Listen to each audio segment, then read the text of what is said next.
जी बेटा, कोई बताएगा कि लास्ट लेक्चर में हम लोगों ने क्या पढ़ा था?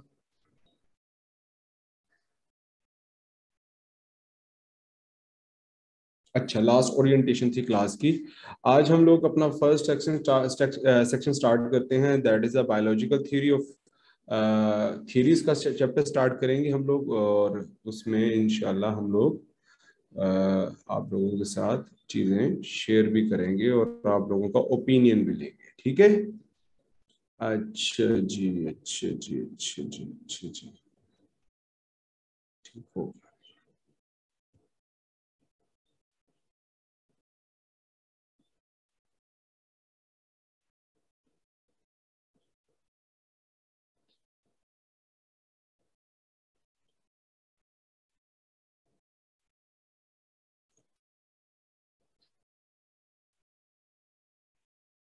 क्यों अभी से ही? अभी है? लास्ट टॉपिक बता दो। लास्ट टॉपिक हमारा हमारा बेसिकली ये जो क्लासिकल और बायोलॉजिकल थ्योरीज जो है ना, ट्रेड्स थ्योरीज, ये हम लोगों ने करना है आज। हम इसको क्योंकि थ्योरी के पोर्शंस को हम दो लेक्चर्स देंगे, ठीक है? तो उसके बाद फिर हम लोग क्रिमिनल जस्टिस सिस्टम स्टार्ट करेंगे। तो आज हमारा पहला जो है टॉपिक है, वो है चॉइस थ्योरी से रिलेटेड। अच्छा बेटा, अब हम बात करेंगे 18वीं सदी ईस्वी की। उस दौर में जब क्रिमिनोलॉजी का नया नया आगाज हुआ था इटली से, और सीजर बकैरिया, जर्मी बेंथम जैसे जो लोग हैं यूरोपियंस, वो इस सब्जेक्ट के बारे में या क्राइम के बारे में क्या तसव्वुर रखते थे, तसव्वुर, ठीक है, क्या नजरिया रखते थे? उस दौर में साइंस तो अभी इतनी ज्यादा इमर्ज नहीं हुई थी, साइंटिफिक नॉलेज तो उस वक्त नहीं था। उस वक्त फिलोसफी का नॉलेज था, फलसफे का नॉलेज। लोग अकल को बड़ी तरजीह देते थे, खुदा का तस्वर अकल से रिप्लेस हो गया था, ठीक है?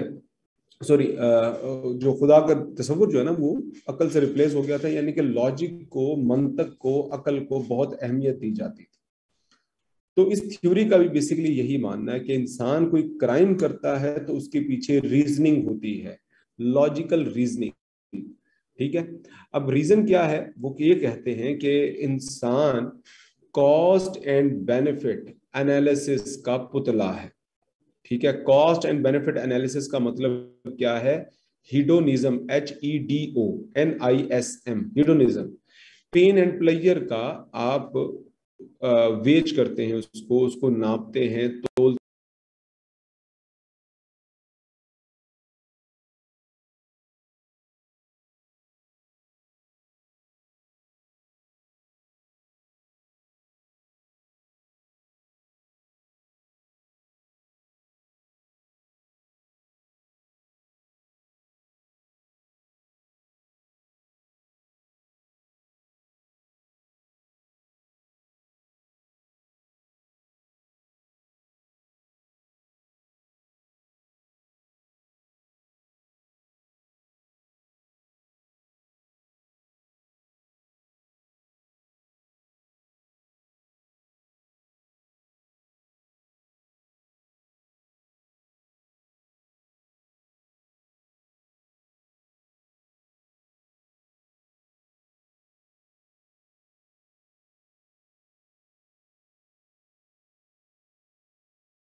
भी काला कर देते हैं, हथकड़ी लगा देते हैं उसको, बहन भाई खानदान सब उससे नफरत करना शुरू कर।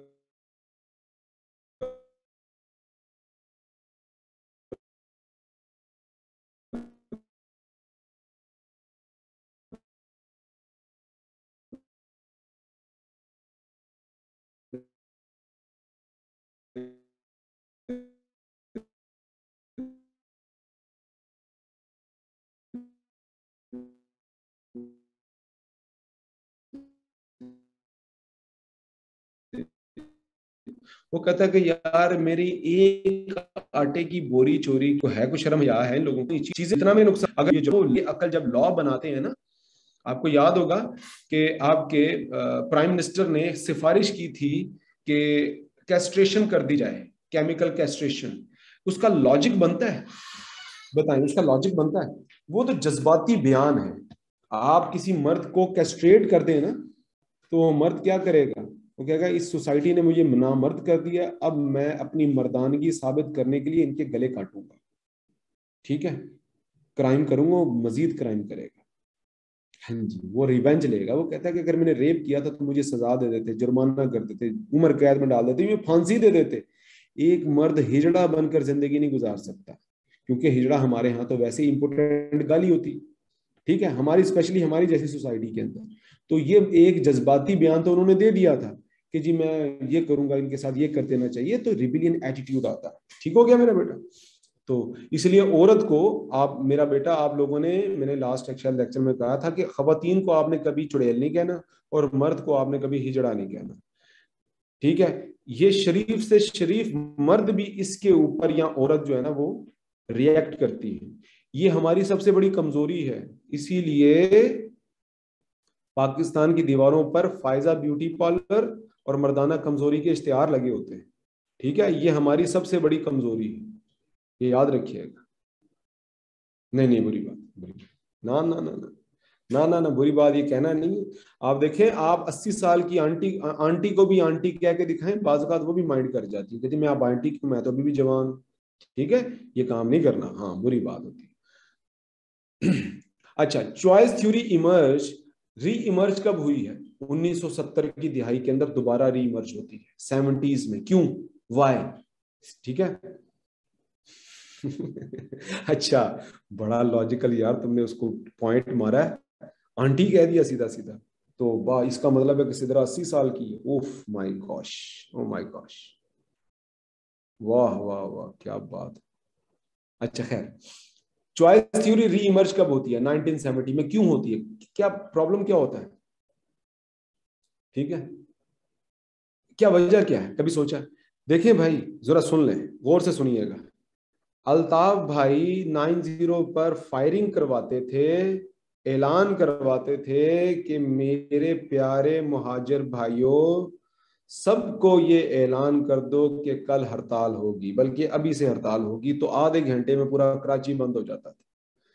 Fear of crime, fear of crime लोगों के अंदर फैलाया जाता था, गुंडे बदमाश फैलाते थे, जिसकी वजह से लोग डर जाते थे, कानून से कम और बदमाश से ज्यादा डरते थे। तो इस वजह से यही बहुत बड़ा लॉजिक था। वरना आप देखें कि अमेरिका और यूरोप के अंदर हर जगह CCTV cameras, technology, security devices आ गई, उसके बावजूद यहां पर क्राइम कम नहीं हुआ।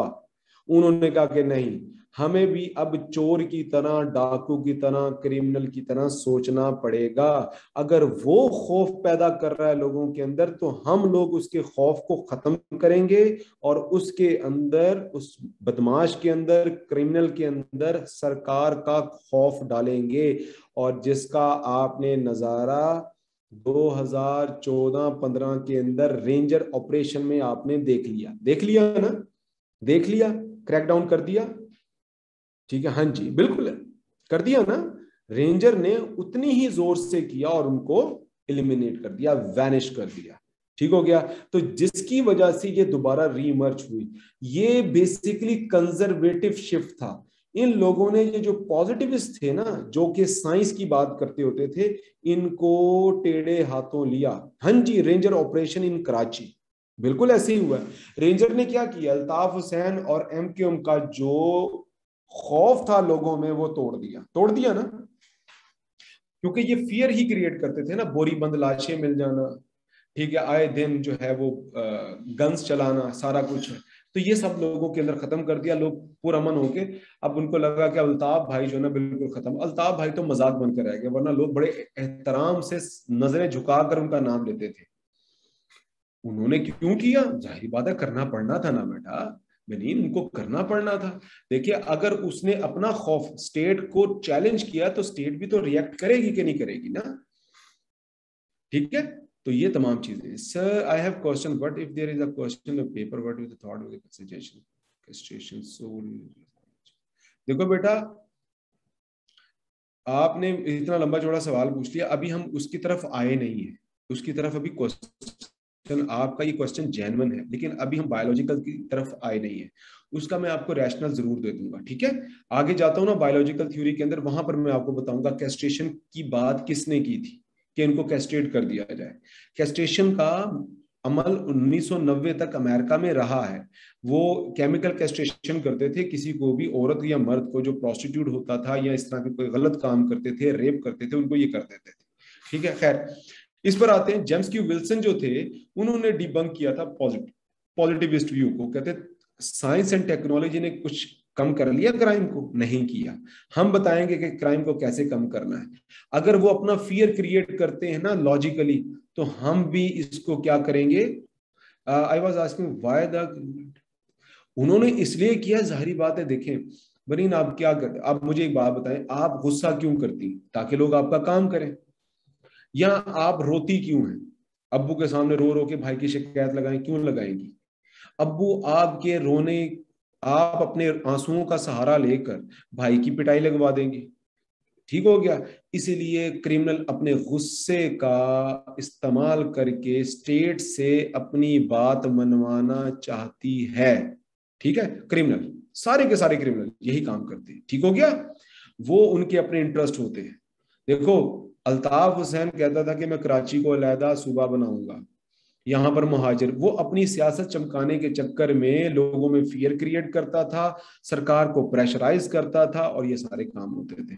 सर, अफगान में जो 4 लोगों, वो आगे जाके बताता हूँ शख्स, ठीक है। इसमें बहुत, अफगानियों को अगर समझना है ना, तो अमेरिका को समझ लो। अगर अमेरिका को समझना तो रशिया को समझ लो, और फिर घूम फिर के आप अफगानियों की तरफ आएंगे। ये पूरी अफगानी कौम जो है ना, ये कबाइल्स के ऊपर चल रही है, कबाइल के ऊपर। इनको समझना बहुत मुश्किल काम। मैं आपको बताऊं, ये मुल्ला उमर की बात किया करते थे। मुल्ला उमर के दौर में भी अगर किसी ने किसी को पकड़वाना होता था ना, मैं आपको बता दूं क्या करना होता था। आपने अफगानिस्तान की बात छोड़नी, वो होता यह था कि पॉपी की काश्त जीरो हो गई थी, अफीम की काश्त जीरो हो गई थी। किसी को पकड़वाना होता था ना, तो ये पॉपी के बीज जो है ना, रातों रात उसके खेत में डालकर ना पानी छोड़ देते थे। थोड़े दिनों के बाद वो पॉपी निकल आते थे। वो कहते थे देखो इसने पॉपी काश्त की, उसको सरेआम फांसी हो जाती थी। इस तरह से भी काम होता था ये। एक और भी आपको बताता हूँ, सवात ऑपरेशन कैसे हुआ, सवात ऑपरेशन का आगाज कैसे हुआ। सवात ऑपरेशन में जस्टिस मिला करता था लोगों को। कातिल के, कहते हैं ना, मकतूल की नमाज जनाजा, मकतूल की नमाज जनाजा कातिल के साथ पढ़ाई जाती थी। अब होता क्या है, मैं सरदार हूं, जरा सुन ले जरा, मैं सरदार हूं, मेरे वेस्टेड इंटरेस्ट है। जुनेद कहता है कि मेरे भाई के कातलों का, उमैर, उमैर सरदार, उमैर तुम मेरा सरदार हो, तुम मेरे सरदार हो, मेरे भाई के कातलों का हिसाब दो। मुझे नहीं चाहिए, मुझे इंसाफ चाहिए। मैं जनाजा नहीं पढ़ाऊंगा अपने भाई का भी, ये दफनाऊंगा नहीं, अगर जनाजा पढ़ भी लिया तो दफनाऊंगा नहीं। कहता ठीक है। शाम तक बनीन मेरी दुश्मन है, शहजाद मेरा दुश्मन है, मैं कहूंगा कि जी बनीन और शहजाद को भी सरेआम फांसी दे दो, क्योंकि उसने उस कातिल को पनाह दी थी। हालांकि बनीन कहेगी मैंने नहीं दी थी, लेकिन मेरे पास 4 गवाह भी मौजूद होंगे, मैं कातिल को भी पकड़ लूंगा लेकिन अपने दुश्मन भी मरवा दूंगा। ये मामला चल रहा है। आई बात समझ में? ये पॉलिटिक्स थी, बददियानती, ये सब चीजें चल रही हैं। तो ये चीजें चला करती हैं, क्या करें इसको। मैं आपको एक और बात बताता, तो बुकटी का और मुशर्रफ का असल मामला क्या था। हाँ जी, बुकटी का और असल मुशर्रफ का सबसे बड़ा मामला ईगो का मामला था। आपको पता है कि बलूचों में रिवाज है नीचे बैठने का, पता है ना, उनको उनका रिवाज है नीचे बैठने का, नीचे बैठने का। तो मुशर्रफ कहता है मैं उसके पास जाने को राजी हूँ, और आपको ये भी पता है कि बुकटी वाला मामला क्यों शुरू हुआ था, वो डॉक्टर शाजिया का रेप केस वाला। तो वो कहता है मैं जाने को राजी हूँ। तो बुकटी ने कहा ठीक है आप आ जाओ, लेकिन मुशर्रफ कहता है मैं कैसे जाऊं, कैसे जाऊं? मैं जब जाता हूं ना तो ये नीचे बैठे होते हैं, नीचे बैठेगा और ये फिर उठ, जब मुझे मेरा सुनकर ये अंदर चला जाएगा, और जब मैं आऊंगा तो मुझे नीचे बैठना पड़ेगा, और जब मैं ये अंदर से निकल कर आएगा तो मुझे इसके लिए उठकर खड़ा होना पड़ेगा, जो कि मैं प्रेसिडेंट ऑफ पाकिस्तान हूं, मैं क्यों ऐसा काम करूं? मैं राइट पर हूं, वो रॉन्ग है। ठीक है, वो स्टेट विद इन स्टेट बनाकर बैठा हुआ है। तो ये असल मामला थे जो अंदर की कहानियां बताते हैं। ठीक है, और जो हम लोगों ने खुद देखी है, मेरे भाई मेरे कजन्स ने हम लोगों को शेयर किए, देवर इन आर्मी। तो कहते असल मसला ये था और कोई मसला नहीं था, इनका दरमियान सेटल डाउन हो भी जानी थी, जहाज आकर वापस, हेलीकॉप्टर आकर वापस चला गया था। तो ये अना के मसाइल थे, और क्या थी, कुछ भी नहीं था। खैर आगे चलते। जेम्स क्यू विल्सन ने कहा था कि पॉजिटिव स्कूल ऑफ थॉट वालों को भी ये बोला कि ये जो है ना एक्सटर्नल फोर्सेस कुछ नहीं करती, ये इंसान खुद, यानी कि ये राइटिस्ट है, कंजर्वेटिव शिफ्ट आया है अमेरिकन पॉलिसीज के अंदर। इंसान खुद सोच समझकर अपनी मर्जी से कॉस्ट एंड बेनिफिट एनालिसिस करके क्राइम करता है, ना उससे कोई उसकी बायोलॉजी करवाती है, ना उससे कोई सोशल फोर्सेस करवाती है, ये वो खुद जानबूझकर क्राइम करता है। तो ये एक बहुत बड़ा शिफ्ट आया था। ठीक है, अच्छा उसके बाद अब मैं आपको बताता हूं इसका। ठीक है, अब जरा सुने। अब मैं आपको बताता हूं कि ऑफेंस एंड ऑफेंडर स्पेसिफिक होता क्या है। ऑफेंस स्पेसिफिक का मतलब क्या, जरा गौर से सुनिएगा।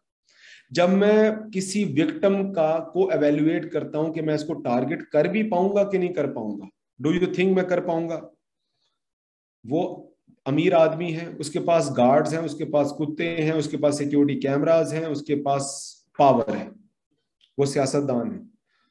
उसको टारगेट करना आसान काम होगा? बहुत मुश्किल काम होगा। मैं देखता हूँ कि एक खातून है, वो बिल्कुल, उसको नौकरी की तलाश है, उसको, उसके घर में फाके हैं, तो उसके साथ फिर मैं क्या करूंगा? वो कमजोर खातून, जाहिर बात है फिर उसके साथ यही होगा। फिर एवेल्युएटिंग स्किल्स, मैं अपना तयन भी करूंगा, मोटिव्स को भी देखूंगा, नीड और फियर को भी देखूंगा। नीड और फियर, आपको पता है आप में से माशाल्लाह माशाल्लाह सारे के सारे आप बैठे हुए हैं, अपने फ्यूचर को लेकर बैठे हुए हैं। आपके अंदर पुलिस का इतना फियर है कि पुलिस पुलिस आपको सिर्फ रोक लेना तो आपके हाथ पांव फूलना शुरू हो जाते हैं। ठीक है, तो आप लोगों में से किसने कोई क्राइम करना है? कर ही नहीं सकता। तो ये याद रखिएगा बेटा, एवेल्युएटिंग टारगेट विक्टिम, पहले हम जगह का तयन करते हैं, किस जगह पर, किस इलाके में, किस शख्स को, किस घर को टारगेट करना है, फिर हम देखते हैं कि आज से पहले मैंने कभी किसी को टारगेट किया भी है कि नहीं।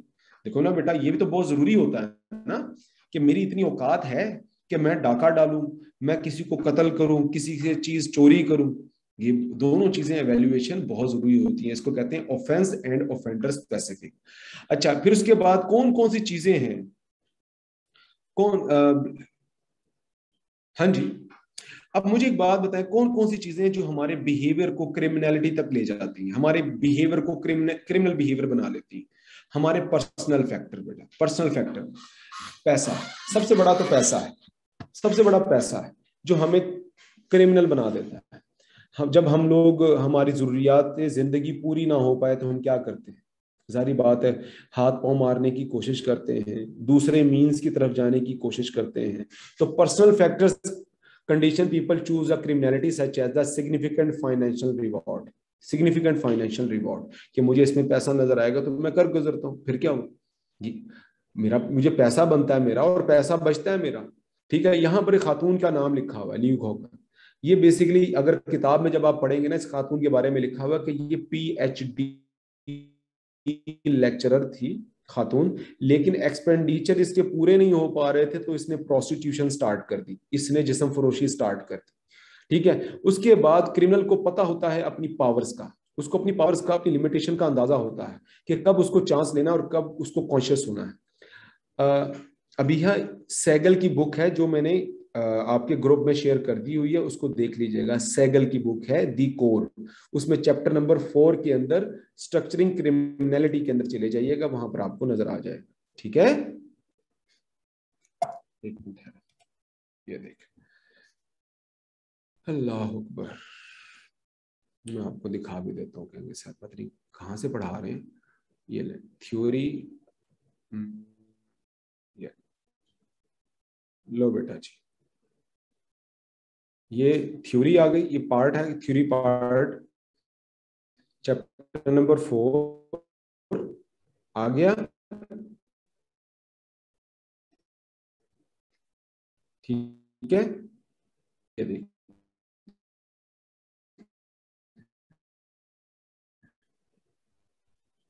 ऑफेंस स्पेसिफिक और ऑफेंडर स्पेसिफिक नजर आ गया बेटा? ठीक है, नजर आ गया बेटा? ठीक है, स्ट्रक्चरिंग क्रिमिनलिटी, ये ईवी ल्यूक हॉकर आ गई, नजर आ गई? ठीक है, ये देखिए, ये देखिए काल गर्ल बन गई, क्या करने लग गई? सेक्स वर्कर बन गई। ये देखिए, हाईली पेड सेक्स वर्कर। आप कोई भी एडिशन ले सकते हैं बेटा, इसका लेटेस्ट एडिशन भी ले लीजिएगा। ठीक है, स्टार्ट करें आगे।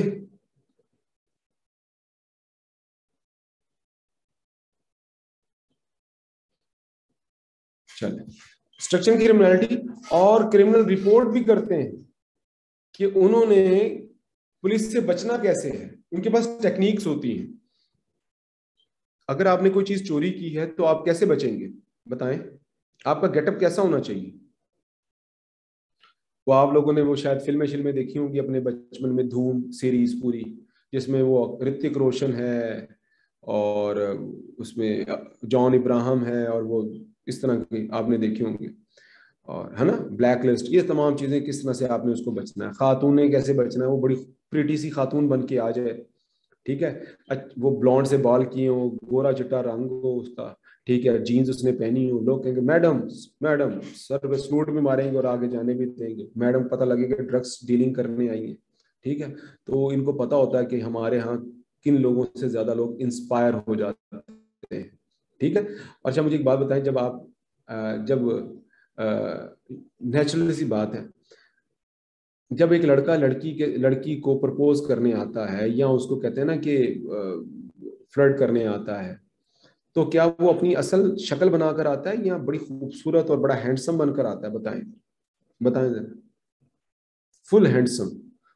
ठीक है, उसके लिए कुर्सी खींचेगा उसके आगे, ठीक है, उसके आगे उसको चाय पानी पेश करेगा और ऐसा बन के दिखाएगा ना, क्या बात है। फिर लड़की कहेगी देखा इससे अच्छा कोई नहीं है, बटरिंग करेगा। इसी तरह से क्रिमिनल भी यही काम करते हैं। ठीक है, जो उसको बेहतर लगेगा ना सिचुएशन के अकॉर्डिंगली, बिल्कुल ऐसे कहेगा, उसको ख्वाब दिखाएगा। ठीक है, हाँ जी, ख्वाबों का शहजादा नहीं, ख्वाब दिखाएगा उसको। देखो मैंने देखा एक सपना, फूलों के शहर में हो घर अपना। ठीक है, तो ये सारा कुछ दिखाएगा।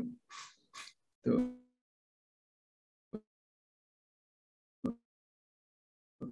आरज़ू की राहों में,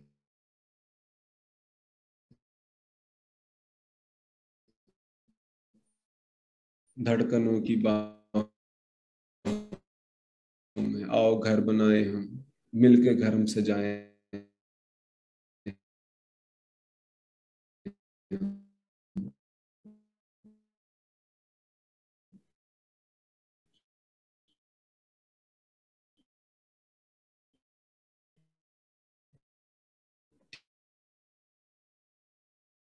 ठीक है,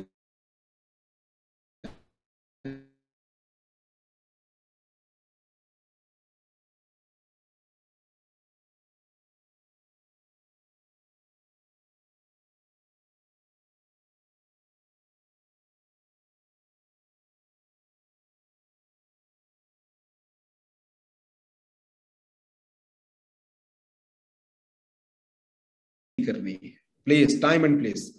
रात के वक्त नहीं, अब रात के वक्त डाका नहीं डलेगा, क्योंकि रात के वक्त सारे के सारे तहज्जुद गुजार जाग रहे होते हैं, नौजवान और बुजुर्ग। ठीक है, तो सारे जाग रहे होते हैं। ठीक है, कमिटमेंट्स होती है ना, किसकी अल्लाह के साथ होती है, किसी की अल्लाह वाले के साथ कमिटमेंट होती है। तो टाइम एंड प्लेस, प्लेस किस जगह पर, कौन से इलाके में करना है। उसके बाद target of crime, corner homes को टारगेट करना है। क्यों? क्योंकि जहां पर आप एंटर हो रहे हैं, वहां से एग्जिट नहीं होना चाहिए। ये आपको देखना पड़ेगा ना। फिर आप पूरे पूरे का पूरा एस्केप प्लान बन करेंगे। याद आया एस्केप प्लान? वो रैम्बो की मूवी आई थी ना, वो सिल्वेस्टर की एस्केप प्लान, पूरी मूवी आई थी।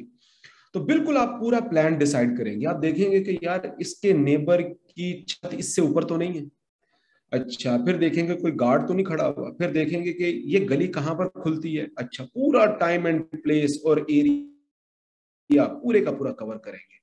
तो ये पूरी प्लानिंग है बेटा। कोई कोई भी मुंह उठाकर क्राइम नहीं करता है, पूरा प्लान करता है। मुझसे अक्सर लोग कहते हैं कि अल्हम्दुलिल्लाह हमारे घर में कभी चोरी नहीं हुई। तो मैंने कहा कुछ रखो तो चोरी होगी ना, कुछ है ही नहीं तो चोरी क्या होगी। ठीक है, तो जो कुछ रखो तो सही, फिर चोरी होगी, फिर दुनिया को पता लगेगा इनके पास चीजें हैं। ठीक है, तो ये चीज याद रखिएगा। तो criminal are unlikely to travel long distance. ज्यादा दूर तक नहीं जाते हम, ये याद रखिएगा। ठीक, ज्यादा दूर तक नहीं जाते। वो कहते हैं अपने इलाके में क्राइम करेंगे, हमें पता होगा कि कहां पर पुलिस बैठी है, कहां पर उसकी चौकियां हैं, हमें पता लगेगा। ठीक हो गया, कहां पर हमने रुकना है। मेरी बात समझ आ गई बेटा? तो ये बहुत बड़ा काम किया जाता है। अब ज्यादातर पूरी प्लानिंग के साथ, क्योंकि ज्यादातर पता होता है कि यार ये अब स्कूल टाइम है, ट्रैफिक ब्लॉक होगी, तो डकैती की सबसे ज्यादा जो सूटेबल टाइम है ना, वो वही टाइम होता है, छुट्टी का टाइम, ऑफिस से और स्कूल से। हर जगह ट्रैफिक ब्लॉक होती है, और वहां पर घर वाले घर में मौजूद नहीं होते।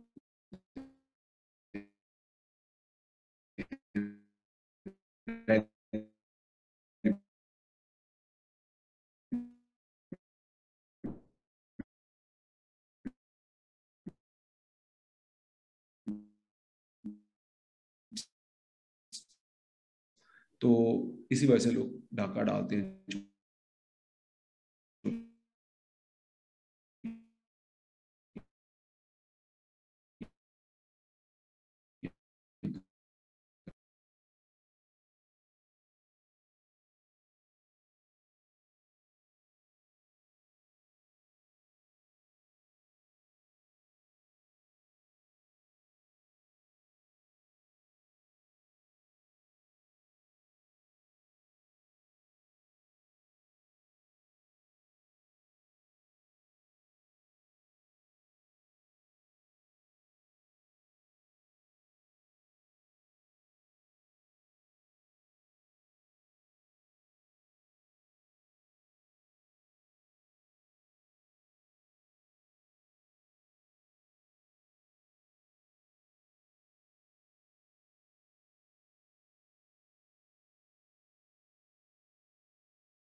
होते हैं, और उनके ऊपर कोई शक भी नहीं करता।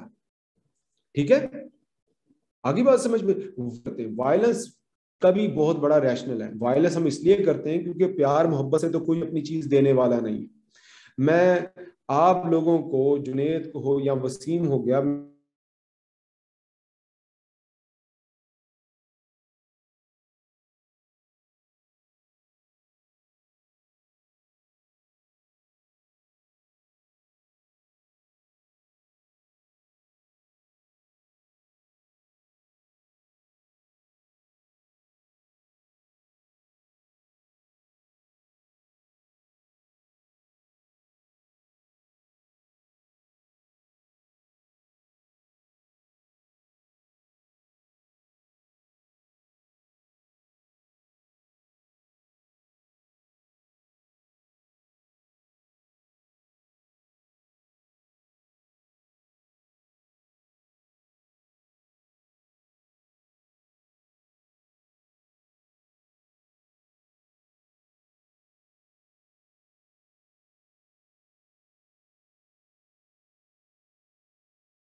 मरना कंफर्म है, इसलिए मुझे जीने के लिए उसको मारना जरूरी है, या मुझे तरक्की करने के लिए उसका मरना जरूरी है, मेरी तरक्की के लिए, मेरे कारोबार को फ्लरिश करने के लिए उसका मरना बहुत जरूरी है, रैशनल किलर। ठीक है। अच्छा, उसके बाद सीरियल मर्डर्स जो होते हैं वो बड़े रैशनल होते हैं, वो अपने डिफेंसलेस विक्टिम को टारगेट करते हैं। ये देखिए, serial murders choose the defenseless victim rather than the potentially powerful लोगों को नहीं हाथ लगाते, वो किसको लगते हैं? डिफेंसलेस सीरियल मर्डर्स, उनको मारते हैं। जब भी कोई भी शख्स निहत्था होता है रात के टाइम, उसकी सिक्योरिटी चली जाए, अपने बेडरूम में अकेला होगा, तब जाके उसको मारा जाएगा, सरेआम नहीं मारा जाता, सरेआम बिल्कुल नहीं मारा जाता। ठीक है, याद रखिएगा। सरेआम कैसे मारेंगे जी? जब उसको पता होगा कि अभी ये निहत्था है, कोई सिक्योरिटी इसके पास नहीं है, कोई शख्स इसके पास नहीं है, तब उसको मारो। हाँ जी, बिल्कुल। मनी हेस्ट आपको सारा कुछ बता रहा है। अच्छा, उसके बाद रैशनल रेपिस्ट कौन से होते हैं? रैशनल रेपिस्ट, रेप ऐसा रेपिस्ट जो लॉजिकल रेप करे। कैसे? इसका मतलब क्या है? जितने भी रेपिस्ट होते हैं वो रैशनल होते हैं। पता क्यों होते हैं? जरा सुन लें। एक इसी किताब में आपको एग्जांपल भी मिल जाएगी आगे जाके, रेप के चैप्टर में। लड़का लड़की को फोन करता है कि इतने दिन हो गए तुमसे फोन पे बात करते, चलो मिलने आओ मुझसे, मैंने तुम्हें तो गिफ्ट भी भिजवाए थे। ठीक है। तो फिर वो जब उससे मिलने जाएगी तो फिर वो कहेगा, अपना पूरा हिसाब किताब चुकता करेगा। बनीन इसी बुक के अंदर जो मैंने आपको बताई है ना, सैगल की बुक, इसी बुक के अंदर। ठीक है बेटा। तो सीरियल रेपिस्ट जो लड़के रेप कर देंगे ना, फिर बाद में उसकी वीडियो बनाएंगे, वो कहेंगे पहले पैसा लगाया था, अब पैसा निकलवाऊंगा। चलो अपने बाप का और माँ का जो है ना पैसा अगली डेट पर लेके आना, वरना ये मूवीज तुम्हारे बाप को दिखा दूंगी। ठीक है। तो विक्टिम खुद ब्लैकमेल होना शुरू हो जाता है। तो सीरियल रेपिस्ट अपने रैशनली चूज करते हैं अपने टारगेट को। ठीक है। अब छोटी बच्ची के पीछे क्या रेप है? अब क्या क्या लॉजिक है? अगर लड़कियां पूछेंगी सर छोटे छोटे बच्चों के पीछे क्या, उनके पास क्या होता है? उनके पास वो कुछ होता है जो बड़ी लड़कियों के पास नहीं होता। पता क्यों? प्रेगनेंसी। ठीक है। हाँ जी। और आप उनको डरा धमका भी बड़े आराम से सकते हैं, वो नहीं बताएंगे। वो बताएंगे तो उनके मामा पापा को मार दिया जाएगा, ये उनको बताकर भेजा जाता है। ठीक है। आगे बात समझ में? ये है असल असल इशू, और इशू कोई नहीं। अच्छा, उसके बाद हमने क्राइम को इलिमिनेट कैसे करना है बेटा? इलिमिनेट कैसे करना है, क्राइम को खत्म कैसे करना है? देखें, सेम वही प्रोसीजर मैंने स्टार्टिंग में आपको बताया, वही काम करना पड़ेगा। हमें सिचुएशन को प्रिजर्व करना पड़ेगा, हमें ऐसी सिचुएशन क्रिएट करनी पड़ेगी कि कोई भी शख्स डाका या चोरी या कत्ल ना करे। For example involve developing the tactics to reduce the eliminate specific crime problems। Shoplifting. अब शॉपलिफ्टिंग को खत्म करने के लिए दुकानों से जो चीज चोरी होती है, तो आपने देखा होगा कि वो सीसीटीवी कैमरा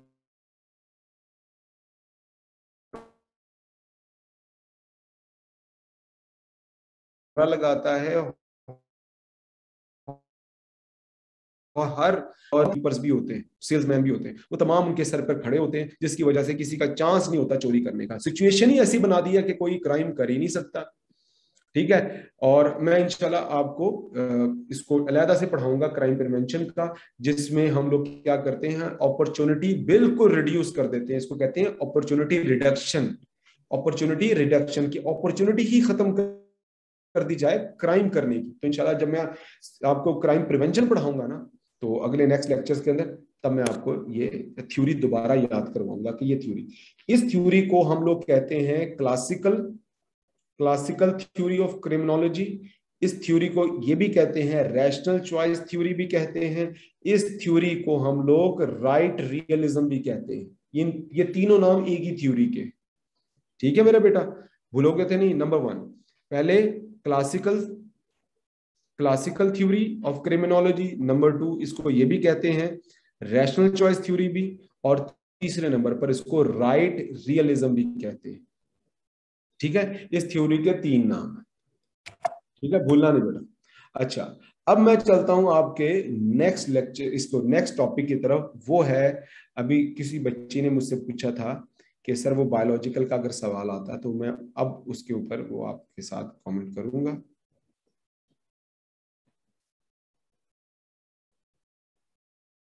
ले जी, ये मजेदार होने वाला है, कुछ लोगों के लिए बोरिंग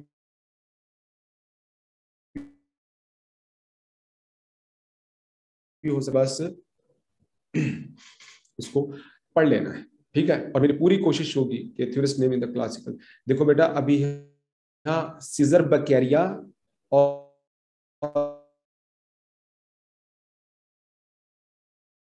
जेरेमी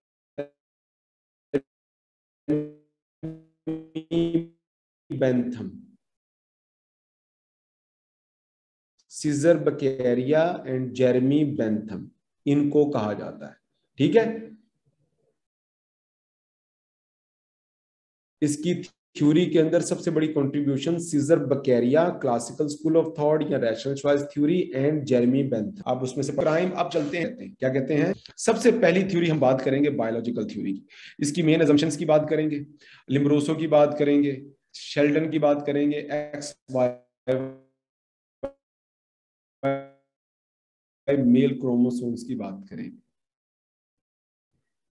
थ्योरी का यह मानना है कि क्राइम एक बीमारी का नाम है, जैसे कि शुगर है आपको, ब्लड प्रेशर, हेपेटाइटिस, ये बीमारियां लग जाती है ना, तो थैलेसीमिया बीमारी है, एल्बिनो बच्चे हो गए, ठीक है, तो ये भी एक बीमारी है ना, डाउन सिंड्रोम बीमारी है ना, ठीक है। तो डॉक्टर साहबा बैठी हुई थी, ये सब जानती भी हैं डॉक्टर साहबा, समझ जाएंगे इसको कि, और जिन्होंने मेडिकल थोड़ा बहुत पढ़ा भी होगा उसके, उनको भी अच्छे से अंदाजा हो जाएगा। तो ये बीमारी है,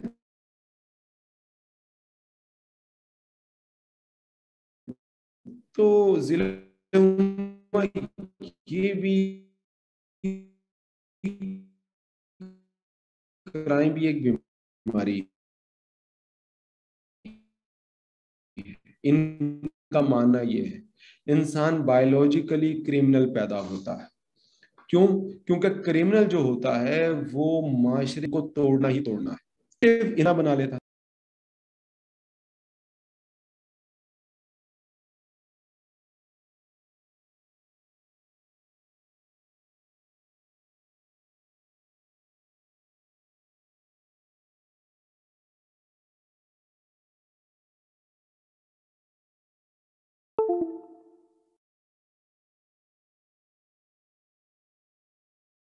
में प्रिमिटिव इंसानों वाली खुसूसी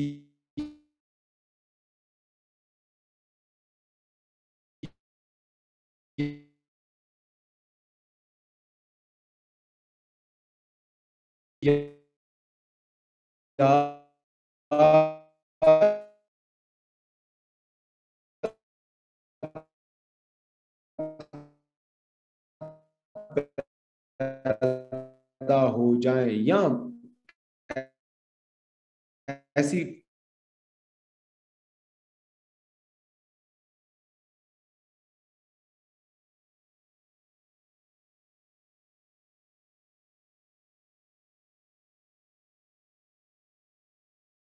आप डाउन सिंड्रोम के बच्चे से नॉर्मल फंक्शनिंग की एक्सपेक्टेशन नहीं कर सकते। जैसे आप किसी डिसेबल बच्चे से मैराथन की रेस नहीं भगवा सकते, तो मैराथन नहीं भगा सकते, तो वो ये भी नहीं काम कर सकते। आप इनको जो मर्जी कर लें, इन्होंने लॉ को फॉलो करना ही नहीं करना, नहीं, बिल्कुल नहीं करना। We frequently make inference about another person character based on his or her appearance. हम frequently करते रहते हैं कि यार ये शक्ल इसकी कैसी है, इसकी शक्ल कैसी है, इसकी शक्ल कैसी है, इसकी शक्ल कैसी है।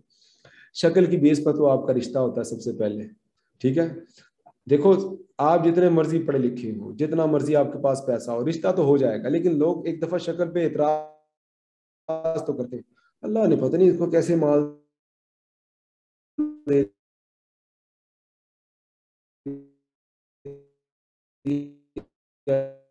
शक्ल देखिए इसकी है, फिर शक्ल देखिए, यार तुम्हारी शक्ल क्यों खराब बनी हुई है, तुम्हें क्या हो गया, अच्छा तुम्हारी शक्ल पे क्यों 12 बजे हुए, तुमने कौन सी फोदकी वाली शक्ल बनाई हुई, कहते नहीं हम लोग। अरे रोजाना कहते तुम्हें क्यों गुस्सा आया हुआ है भाई, नहीं गुस्सा, मेरी तो शक्ल ही ऐसी, कहती बड़ी अजीब शक्ल है भाई तुम्हारी। तो शक्लों पे हम रोजाना बातें करते हैं, इसी तरह से हम लोग शक्ल से पहचान लेते हैं कि यार वैसे बड़ा डिसेंट इंसान है, बड़ा खूबसूरत इंसान है, बड़ी खूबसूरत लेडी है, तुम ये कहते हैं ना। तो इसको, इस स्टडी को क्या कहा जाता है? फिजियोजेनेमी। क्या कहा जाता है? फिजियोजेनेमी। जब हम facial features, physical features can reveal a person natural disposition. और ये एक बड़ी कहावत मशहूर थी, और हमारे यहाँ भी कहीं कहीं मशहूर होती है कि don't trust beardless man and beard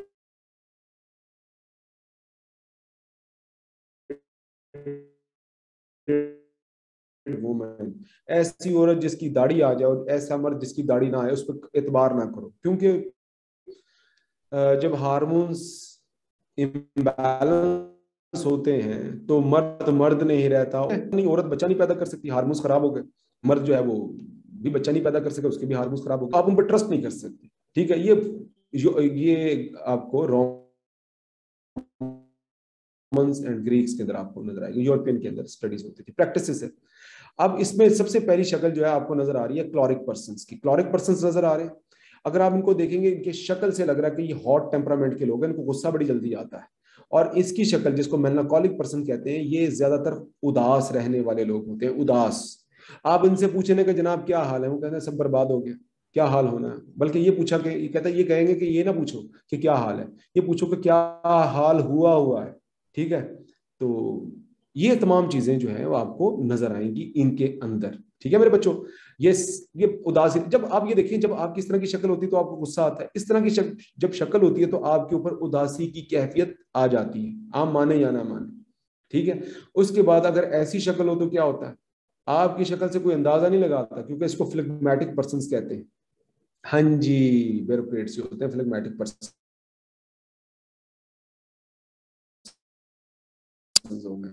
ठीक है, अब आप ये आपने अगर अंदर के तासुर, दिल और दिमाग के तासुरात को चेहरे पर नहीं आने देना। और ये ऐसे सैंगुइन पर्सन होते हैं जो बड़े ऑप्टिमिस्टिक होते हैं, आंखें इनकी बाहर होती हैं, इनके अंदर जिंदगी होती है, फैमिली ओरिएंटेड लोग होते हैं यार, फैमिली ओरिएंटेड। ठीक है, तो कॉन्फिडेंट होते हैं, ऑप्टिमिस्टिक होते हैं, अल्लाह खैर करेगा यार। आपकी अम्मा बनी है थे, बेटा अल्लाह खैर करेगा, टेंशन क्यों लेते हो, अल्लाह खैर करे। ठीक है, तो आप अगर आप देखें तो उस दौर के अंदर मोस्ट डिफेंस अटर्नीज जो थे वो अपने क्लाइंट को कहते होते थे, कोच करते होते थे कि कहते राणा साहब, सुबह शक्ल ऐसी बनाकर आनी है ना, ऐसी शेप खूबसूरत करके आनी है, मसाज करवा के आना है अदालत में, ताकि जज साहब को लगे कि राणा साहब तो शरीफ तरीन इंसान है। ठीक है, ये तो वो बंदे हैं ही नहीं जो चोरी कर सकते हैं, ये तो किसी को थप्पड़ नहीं मार सकते, चोरी तो, या डाका या कत्ल दूर की बात है। ठीक है, तो इंप्रेशन जो है वो जज के ऊपर अच्छा जाना चाहिए। ठीक है, ज्यूरी के ऊपर इंप्रेशन अच्छा जाना चाहिए। आप भी तो इंटरव्यू अच्छा ही ऐसे जाएंगे ना, आप जाएं अपने कॉन्फिडेंस की बेस पर इंटरव्यू देकर आए, जाएं जाएं, शाबाश। मैं आपको आज बेट लगाता हूं, जाएं, एक काम कीजिएगा, कहें सिर्फ अपने कॉन्फिडेंस, शक्ल नहीं हो ना, आपने अच्छे कपड़े पहनने हैं ना, आपने कॉम्बिंग करनी है ना, आपने मुंह धोना है, जाए सिर्फ कॉन्फिडेंस की बेस पर इंटरव्यू देकर आए, जाए, शाबाश। ठीक है, तो मैं आपको बेट लगाता हूँ, फिर आपको लग पता जाएगा। ठीक है, तो बेटा कोई एतबार नहीं करता, कहते शक्ल पे क्या लिखा है, लो कहते शक्ल पे तो सब कुछ लिखा है, तुम्हारे शक्ल के तासुरात बताते हैं कि तुम्हारे दिल में चल क्या रहा है। ठीक है, हाँ जी, तो आगे बात समझ में, अब आगे चलते हैं बेटा। एटाविज्म और डिफेक्टिव जीन्स। एटाविज्म का मतलब क्या है? एटाविज्म का मतलब होता है कि ऐसा शख्स जिसमें प्रिमिटिव इंसानों वाली करेक्टरिस्टिक्स पाई जाए। डिफेक्टिव जीन्स हो, हाँ जी, उसको कहते हैं ना प्रिमिटिव ट्रेड्स। और डिफेक्टिव जीन्स हो, मेंटल और फिजिकल इंफीरियोरिटी होती है उन लोगों के अंदर, inability to learn and follow the rules and regulation और क्रिमिनल बिहेवियर। ये है इसका लॉजिकल सीक्वेंस। समझ आ गया बेटा? अगर मेरे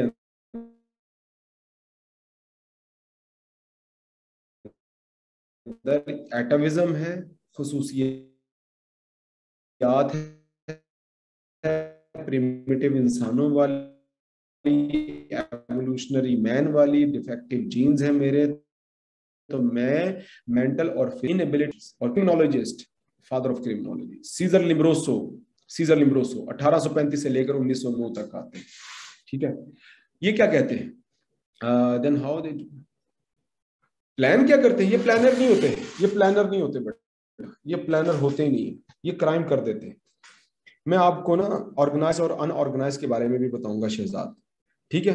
अब आप प्लानर है, ठीक है, आप प्लान कर सकते हैं, अपने दिमाग का इस्तेमाल कर सकते हैं कि मैंने मारने के बाद एक शख्स को कहां पर उसको डिस्पोज करना है, उसके एविडेंसेस को कैसे खत्म करना है। ये जब मार देते हैं ना तो इनके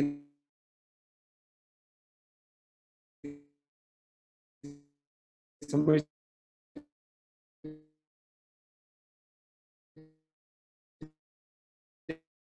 कि इनका काम फिनिश हो गया, खत्म नहीं करना, कहते डाल रहे होते, ठीक है। लिमिट कर दिया उन्होंने और कहा कि ही stated that criminality was inherited, विरासत थी, विरासत विरासत से आती, आबा अजदाद से आती। Bodily constitute indicate whether a person is a born criminal. Born criminal violates the law. Born criminal can and atavism thrown back to an earlier stage of human evolution. नजर आ रहा है ये आपको शख्स, नजर आ रहा है ना, नजर आ रहा है ना ये शख्स, ठीक है। तो अब आप ये अंदाजा लगा सकते हैं कि ये उसको क्या कहते हैं, एवोल्यूशनरी मैन, प्रिमिटिव मैन। इनके अंदर क्या चीज आती है, फिजिकल मेकअप, मेंटल कैपेबिलिटीज, कौन सी, प्रिमिटिव मैन वाली, इनके अंदर आपको ये नजर आएगी, इसीलिए इसको थ्योरी का नाम दिया। इसकी थ्योरी, इसकी किताब का नाम क्या है, क्रिमिनल मैन। क्या नाम है इसकी किताब का, नाम है क्रिमिनल मैन, ठीक हो गया। सीजर सीजर लिम्ब्रोसो ने इटालियन सोल्जर्स और क्रिमिनल्स के दरमियान स्टडी की थी। उसने ये डिक्लेयर कर दिया था कि क्रिमिनल जो है वो डिफरेंट होते हैं सोल्जर्स से, यानी कि नॉन क्रिमिनल से, ठीक है। इसी बेस पर उसने एक लंबी चौड़ी लिस्ट बना दी थी, लंबी चौड़ी, जी हाँ, लंबी चौड़ी लिस्ट बना दी थी। वो कहता था कि इस तरह की, और बताया था कि किस किस तरह की शक्ल का बंदा क्रिमिनल कौन सा है, वो रेपिस्ट है, वो मर्डरर है, वो स्वेंडलर है, धोखेबाज है। समीना बेटा, उसका नाम, उसकी बुक का नाम है द क्रिमिनल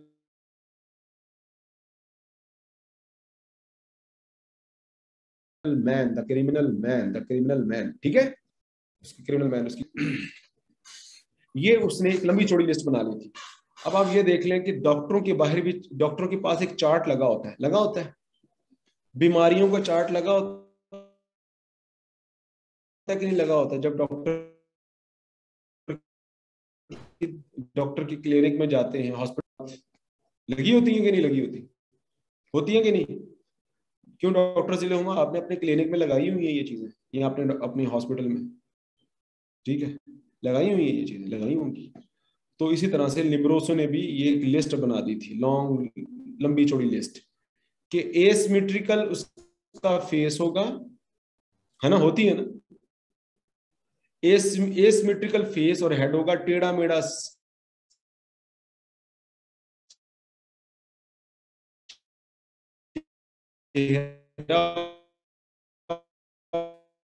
टेढ़ा मेढ़ा है, लिप्स होंगे, एक्सक्लूसिव स्किन रिंकल्स होंगे।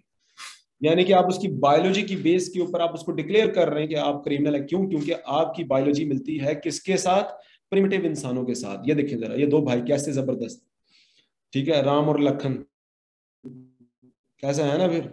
ओ नहीं सॉरी, राम तो बड़े बड़े आदमी थे। आप आजूज माजूज कह लें उसको या जो मर्जी कह लें, लेकिन गॉग में गॉग भी तो हजरत याफिद की औलाद है, चलो उसको छोड़ो, मेरे उनको भी छोड़ो। आप इनको हैकल जैकल कह लें यार, हैकल जैकल कह लें, ठीक है, कह लें, ठीक है। अब आप ये देख लें, इनकी शक्लें देख लें आप, इसके बाजू देख लें आप, इनके गर्दनें देख लें आप, इनकी नॉर्मल तो नहीं लग रहे आपको। तो मेल के अंदर ये देखिए बेटा, exclusive skin wrinkles, exclusive bones, long arms, large lips, to his nose, large monkey like ears, ये सारी कैरेक्टरिस्टिक्स उसमें पाई जाती है क्रिमिनल्स के अंदर।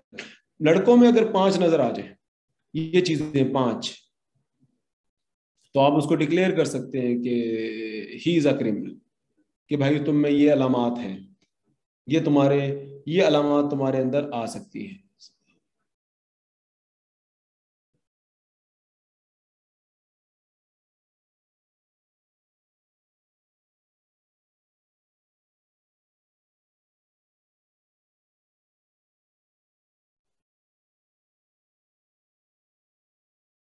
तो कैस्ट्रेट जेल में डाल, ये मैं नहीं कह रहा हूं, ये लिम्ब्रोसो कह रहा है, कैस्ट्रेट कर दो, केमिकल कैस्ट्रेशन भी होती है, खवातीन भी क्रिमिनल होती हैं अगर उनमें सिर्फ 3 चीजें पाई जाएं, ठीक है, याद रखिएगा। अगर किसी खातून में ये 3 चीजें भी पाई जाए ना, क्योंकि दुनिया में अल्लाह ताला ने खूबसूरत स्पीशीज में सबसे खूबसूरत जो चीज बनाई है वो खातून बनाई है, उससे अच्छी दुनिया में कोई खूबसूरत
बेचारी औरत अपने, वो क्रिमिनल खातून अपने जीन्स कहां सरवाइव करेगी?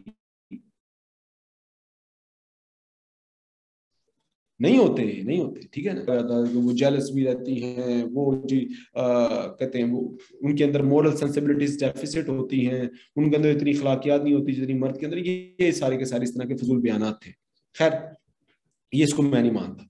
लेकिन इस तरह की खातून, अगर आप देख लें तो इस तरह की खातून से तो कोई शादी नहीं करेगा। इस तरह के तो मर्द ही होते हैं, खातून तो होती नहीं है। तो को ऑथर विलियम फेरिरो थे, William Ferrero. Natural selection is the reason for the existing of the greater number of the male than the female born criminals. Men are less likely to breed. बच्चे पैदा करता है, वो कहता है नहीं, मेरी माँ, मेरे बच्चों की माँ तो बहुत खूबसूरत होनी चाहिए। फिजिकली डिफॉर्म्ड वुमेन के साथ कोई भी अपने बच्चे नहीं पैदा करना चाहता इस तरह की खवातीन के साथ।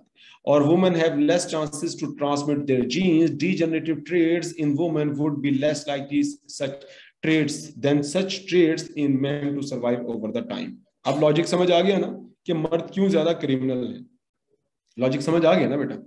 तो बॉर्न क्रिमिनल जितने भी होते हैं, देखे ना कितना खूबसूरत चेहरा देखा है इसका, ऐसा लगता है जैसे रोज जो है ना ये कंधारी अनार का जूस पीता, कितना इसके ऊपर सुकून है, कितनी खुशी है।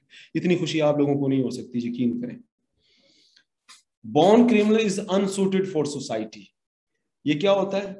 इनविटेबली वायलेट सोशल लॉज, यानी कि रूल्स एंड रेगुलेशन को वायलेट करते हैं। और फिर क्या होता है? Genetic superiority call for the policy in which the whole people are to be eliminated from the genetic stock. इनका जेनेटिक स्टॉक ही खत्म कर दिया जाए। क्या किया जाए? क्या लिखा हुआ है ये theory? Call for inferiority theory call for castration. क्या कह रही है? कैस्ट्रेशन। क्या कह रही है? कैस्ट्रेशन कर दिया जाए, ताकि ये डिफेक्टिव बच्चे पैदा ही ना कर सकें। अब मेरे बच्चे मुझसे सवाल पूछें जो आपने पूछा था कि सर ये, अगर ये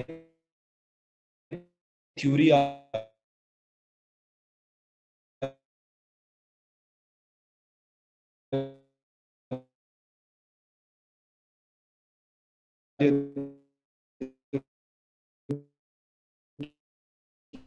क्या करना है, तो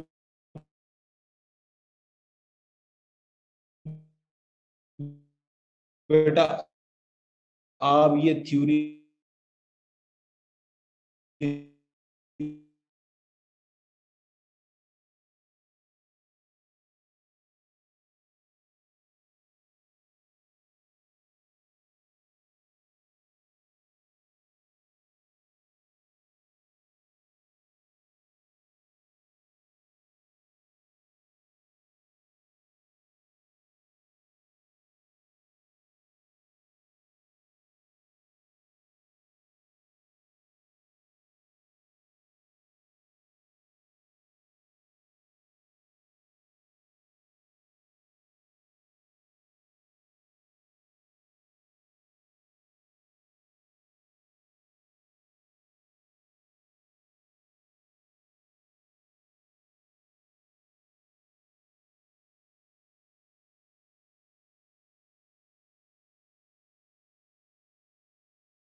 उनको नहीं लगता? तो आपको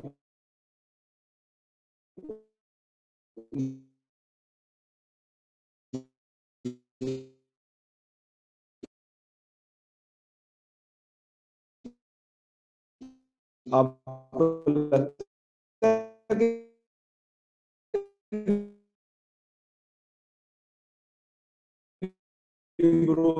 को लोगों ने ऐसे छोड़ दिया होगा? तो बेटा ये थे, लेकिन उस दौर में चूंकि डार्विन के ऊपर बहुत सारा काम चल रहा था तो ये थे, और इन्होंने डार्विन को लेगेसी बचा। अब आते, ये देखिएगा, ये सर देखा है आपने, इंटेलिजेंट भी है, क्यों? क्योंकि ये उतना ही बड़ा है, ये सर बहुत बड़ा है। जितना बड़ा सर, इसका मतलब है उसके अंदर का जो मवाद है वो भी उतना ही बड़ा होगा, उसके अंदर का जो ऑर्गन है, जो ब्रेन है, उतना ही बड़ा होगा। क्योंकि स्कल बहुत बड़ा है तो इसका मतलब है, अज्यूम तो यही कर सकते हैं ना कि ऑर्गन भी बड़ा होगा। तो shapes and bumps reveal a person character, ठीक है, हाँ जी, रैम ज्यादा होगी, एंड मेंटल कैपेसिटी उसकी ज्यादा हो, पता लगेगी उसकी। Each section of the brain was responsible for a different aspect of human functioning. और अब आप ये देखें, एक्सटर्नल एग्जामिनेशन हम इसका करते हैं, ये देख लें, इसका एक्सटर्नल एग्जामिनेशन है, हर चीज को देख रहे हैं। इसमें अगर लगभग देखा जाए तो हमारे दिमाग में तकरीबन 30 के लगभग फैकल्टीज मौजूद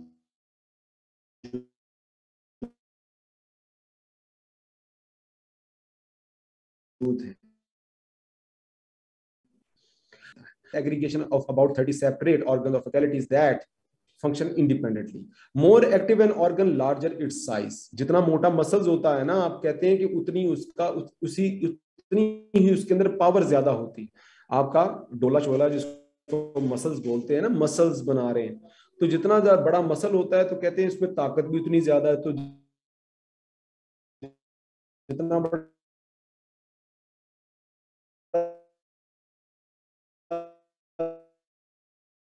तो उसके अंदर भी एक बीमारी होती है, ठीक है।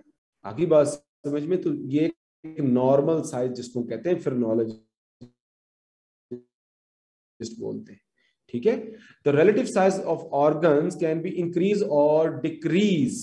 हम इसको क्या कर सकते हैं, एक्सरसाइजेस से भी इसको इंक्रीज और डिक्रीज कर सकते हैं, ये वही बताते थे। खैर ये भी इनका एक थ्योरी थी। और अब चलते हैं जरा बॉडी की तरफ, चले चेहरे और सर से निकलकर अब जरा बॉडी की तरफ आते हैं। बॉडी क्या कहती है? बॉडी बड़ा कुछ कहती है भाई, बहुत कुछ कहती है। आपकी बॉडी कैसी है, आप क्या समझते हैं आपकी बॉडी कैसी है?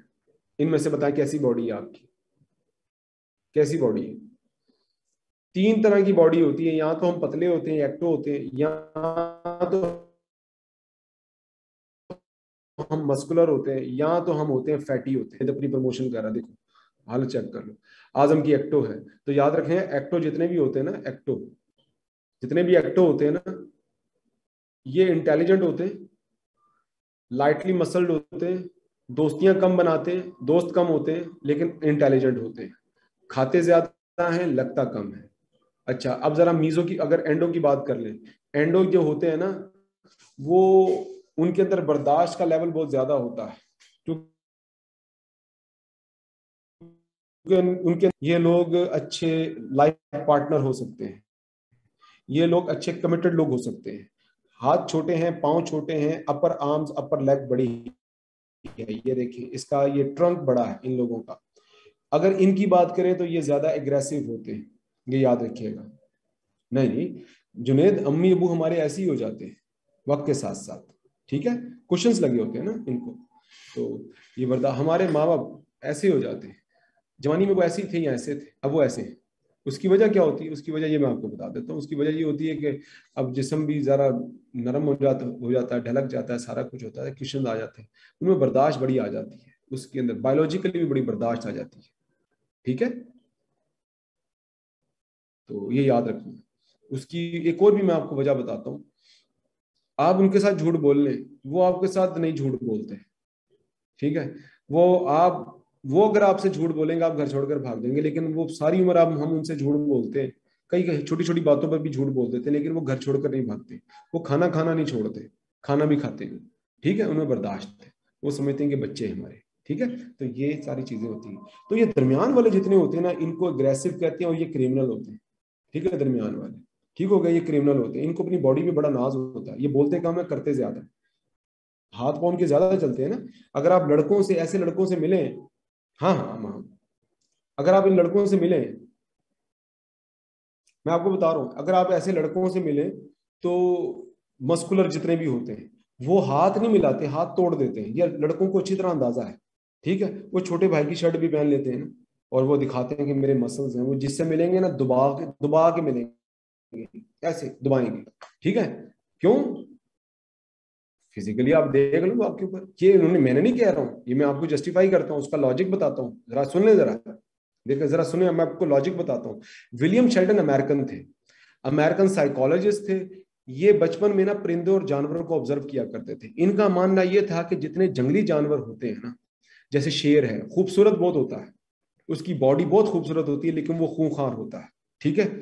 शेर अगर आप देखें, उसकी बॉडी बड़ी खूबसूरत होती है, लेकिन वो खूंखार होता है। उसके दांत देखें कभी आपने, कितने बड़े बड़े दांत होते हैं। अगर आप हिरन को देखें, वो घास खाने वाला जानवर है, वो बड़ा स्मार्ट, स्लिम स्मार्ट सा होता है, वो तेजी से भाग जाता है, आइसोलेशन में रहता है, ठीक हो गया। अच्छा, उसके बाद अगर हम बात करते हैं डोमेस्टिक एनिमल्स की, डोमेस्टिक एनिमल्स की, गाय को देख लें, कितना बड़ा जिस्म होता है, पाँव छोटा सा होता है, सर, कितना बड़ा जिस्म होता है, सर छोटा सा होता है। तो ये क्या होता है, डोमेस्टिक एनिमल्स होते हैं। ये काटते नहीं है, ये सिर्फ टक्कर मारते हैं बस, ठीक है। काटने वाले जानवर मैंने आपको मीजो बता दिए। और एक्टो क्या होते हैं, वो रिएक्ट करते हैं, बहुत ज्यादा रिएक्ट करते हैं। वो दोस्ती इतनी नहीं बनाते, वो इंटेलिजेंट होते हैं, उनके कान भी खड़े खड़े से होते हैं, ठीक है। एक्टो, एंडो एंड मीजो, अब समझ आया लॉजिक का वो क्यों कहना चाह रहा था। अब जरा सुनते हैं। हार्ड गेनर होते हैं, हार्ड गेनर होते हैं, यानी कि नहीं लगता उनको खाया पिया, इतना नहीं लगता। डेलीगेट बॉडी बिल्ड होती है, फ्लैट चेस्ट होती है, फ्रजाइल होते हैं, लीन होते हैं, लाइटली मसल होते हैं, स्मॉल शोल्डर्स होते हैं, leg take longer to gain muscles, और थिन होते हैं। अच्छा, उसके बाद अगर हम देखें तो ये एथलेटिक्स होते हैं, ये देखें, हार्ड बॉडी होती है, हॉर ग्लास हवा खातून की बड़ी खूबसूरत बॉडी होती है, बहुत खूबसूरत। देन कमर पतली होती है, ऊपर के जो शोल्डर और जो जो हिप होती है वो बिल्कुल बराबर होती है, जैसे ले कहते हैं ना, बिल्कुल एक्यूरेट फिगर जिसको कह सकते हैं। मर्द का रेक्टेंगुलर होता है, चौड़े चौड़े मर्द होते हैं, मेच्योर मसल मैस होता है, मस्कुलर बॉडी होती है, एक्सीलेंट पोस्चर होता है, गेन मसल इजीली। ये मैं कुदरती की बात बता रहा हूँ, ये मैं नेचुरल फिगर की बात बता रहा हूँ।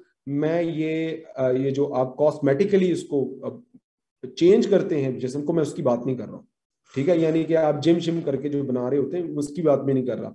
आप जितने दुनिया के वर्ल्ड बॉडी बिल्डर देखेंगे ना, वर्ल्ड चैंपियन, जैसे कि आर्नल्ड है, अगर आप उसको देखेंगे ना, उसका जिस्म बिल्कुल मीजो है।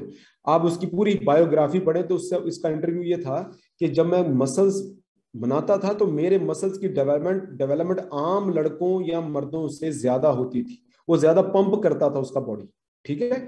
उसका क्या होता था, उसका मसल ज्यादा पंप करता था बनिस्बत दूसरे लोगों से। तो मैं इसीलिए मैं ये बॉडी बिल्डिंग में ज्यादा बेहतर हूं। तो ये उनकी बात हो रही है। अच्छा, the body is round, endo की, बिल्कुल बन सकता था, बिल्कुल बन सकता था, बिल्कुल बन सकता था, क्रिमिनल बन सकता था अगर उसको गलत रास्ता मिलता तो। आई वॉज रीडिंग द,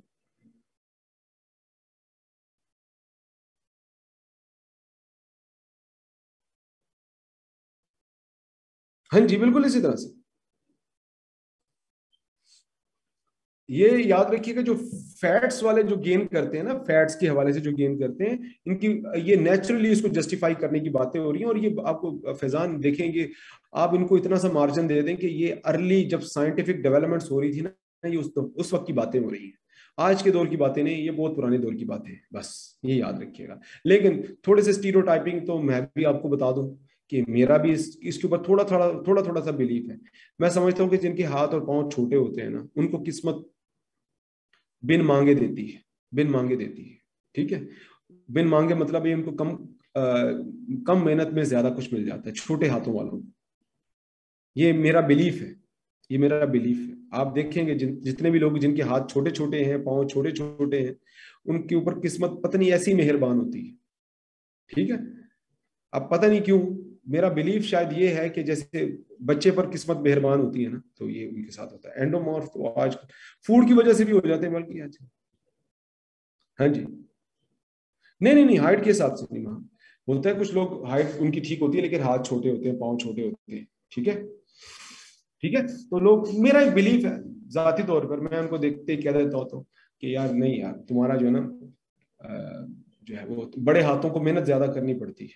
शायद किस्मत ने उनके लिए यही डिसाइड किया था, बड़े बड़े हाथ। ठीक है, मैं इसके ऊपर मेरा थोड़ा सा स्टीरियोटाइप है। वाह क्या बात है। तो इनकी स्किन होती है सॉफ्ट होती है, चेहरा ब्रॉड होता है, सर बड़ा होता है, और थाइस बड़े ज्यादा डेवलप होते हैं, और जो है इनके पाँव छोटे होते हैं, अपर आर्म्स ज्यादा डेवलप होते हैं। तो ये तमाम इनके अंदर खुसूसियात पाई जाती हैं। मैं आपको दिखाता हूँ, ये देखिए, वो XYY में आगे जाके पढ़ाता हूँ। ये देखिए, ये देखिए, मीजो एग्रेशन यानी कि एथलीट मस्कुलर होते हैं, एग्रेसिव होते हैं, ज्यादा गुस्से वाले ये लोग होते हैं। और एक्टो थिन एंड टॉल होते हैं, इंटेलेक्चुअल होते हैं। और फेंसिस अगर आप देखें तो हैवी और स्लो होते हैं, एंडोमॉर्फ। अब जरा चलते हैं एक और लॉजिक की तरफ, जरा मजीद आगे बढ़ते हैं ना, 1970s के अंदर आते हैं। क्या यार इतनी पुरानी पुरानी थ्योरी सर। अब जरा आगे चलते हैं। अब जरा साइंस को जरा खेलने का मौका देते हैं सोसाइटी के साथ। अब दोनों चीजें मिलाकर काम करेंगे, साइंस और सोसाइटी दोनों मिलाकर काम करेंगे। देखिए बेटा, इसको कहते हैं सोशल बायोलॉजी। अगर आपकी सोसाइटी और आपकी बायोलॉजी दोनों बहुत बेहतरीन होंगे, तो आप सुने, सोचें कि आप इंटेलेक्चुअल पैदा होंगे कि नहीं होंगे। ऑटोमेटिकली आपके जीन्स भी बहुत अच्छे हैं, आपकी बायोलॉजी बहुत अच्छी है, और आपकी फैमिली इन्वायरमेंट भी बहुत अच्छा है। तो इसका मतलब है दोनों मिलकर आपकी डेस्टिनी डिसाइड कर रहे हैं, सोने पर सुहागा हो जाएगा। तो यही कुछ मैंने आपको यहां पर बताना है। ये देखिए, सोशल बायोलॉजी, पर्सनल कैरेक्टरिस्टिक्स है, make each person unique. Biochemical makeup बहुत अच्छा है, जेनेटिक कोड्स बहुत अच्छे हैं, न्यूरोलॉजिकल कंडीशन, न्यूरोमोटर्स बहुत स्ट्रांग है, आपका अपने ऊपर कंट्रोल है। क्योंकि जिनका न्यूरोमोटर स्ट्रांग नहीं होता, तो फिर इनका हाल क्या होता है पता है ना आपको। न्यूरोमोटर्स जिनके कंट्रोल में नहीं होते, वो क्या होते हैं, क्या होता है फिर। न्यूरोमोटर्स, दिमाग कंट्रोल में नहीं है, चीजें अपने आप अपने कंट्रोल में नहीं है, बताएं क्या होता है, क्या होता है सोचें।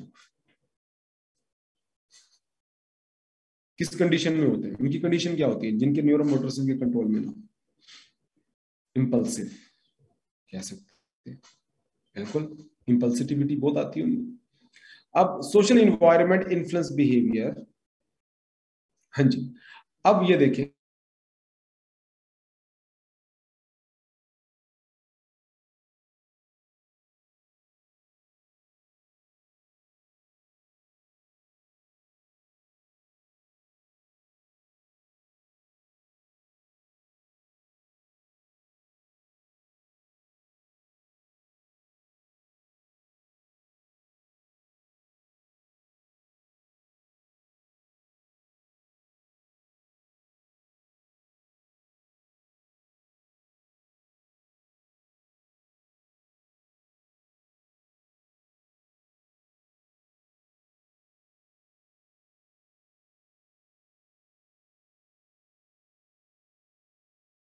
ओवर सप्लाई या अंडर सप्लाई की वजह से भी इंसान अपना अपने आपे से बाहर हो जाता है, पता है ना आपको। डोपामीन, सेरोटोनिन, ये आपको केमिकल्स पता है ना आपको। ये कौन कौन से केमिकल्स हैं, या ये कौन कौन सी आपके मिनरल्स और केमिकल्स हैं, बताएं ना जरा। मिनरल्स भी अगर आप कर दें इसको अंदर, आयरन डेफिशिएंसी कर दें, तो फिर क्या होगा इंसान का हाल। केमिकल्स को अगर आप ये कह दें कि जनाब उसके ना डोपामीन ही नहीं सिक्रीट हो रहा, क्या करें, डोपामीन बन ही नहीं रहा, सेरोटोनिन बन ही नहीं रहा, तो फिर क्या होगा, डिप्रेशन। डिप्रेशन होगा ना, क्योंकि ये हैप्पी हार्मोन्स होते हैं, हैप्पी हार्मोन्स। ठीक है, हाँ जी, ये हैप्पी हार्मोन्स हैं आजम। ठीक है, तो ये हैप्पी हार्मोन्स है, अगर ये सिक्रीट ही ना हो तो क्या बनेगा, क्या होगा, क्या हो सकता है। हार्मोन्स तो आगे जाके बात करेंगे ना, केमिकल्स की बात कर रहे हैं, सॉरी हार्मोन्स में मेरे मुंह से नाम निकल गया, डिप्रेशन होगा। अच्छा मुझे एक और बात बताएं कि अगर डोपामीन को मैं बढ़ा देता हूँ, डोपामीन को बहुत बढ़ा देता हूँ, आपकी लेवल बढ़ा देता हूँ केमिकल का, क्या करते हैं, डोपामीन का केमिकल बढ़ा दूं आपकी बॉडी के अंदर, क्या होगा जी। डॉक्टर जिले होना क्या होगा, क्या हो सकता है, क्या पॉसिबिलिटी है।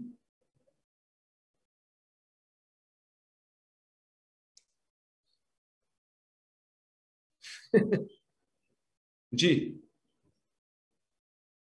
हेलोसिनेशन होने के बहुत बड़े चांसेस हैं। ठीक है, हेलोसिनेशन होने के बहुत बड़े चांसेस हैं। हाँ जी, वो ब्लड फ्लो को ज्यादा कर देता है, हिलोसिनेशंस के होने के भी चांसेस हो सकते हैं, वो ज्यादा ओवर एम्बिशियस हो जाएगा, ठीक है, ओवर रिएक्टिव हो जाएगा, ठीक है। तो